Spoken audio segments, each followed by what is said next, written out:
hindi talaga ako makaget over. Hindi ako na-inform na may ganito pala. Tapos ito lang yung nahanap ko. Ano pala siya? Dalawa yung shade or apat yung shade ng blush.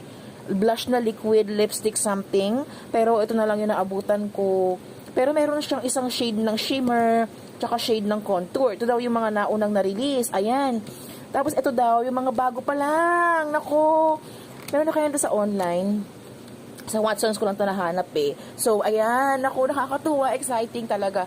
Ano ba yan? Na-excite ako kasi SpongeBob talaga is one of my favorite. Siguro kung may Hello Kitty tsaka SpongeBob na makeup, puro yun ang kukolektahin ko. Wow. Anyway, ito. Maganda yung mga ng Careline na face products nila. So, excited ako dito. Pero ito, excited ako dito sa contour tsaka sa shimmer. Ayan. So, watch out for the unboxing in YouTube or maybe sa Instagram din or TikTok.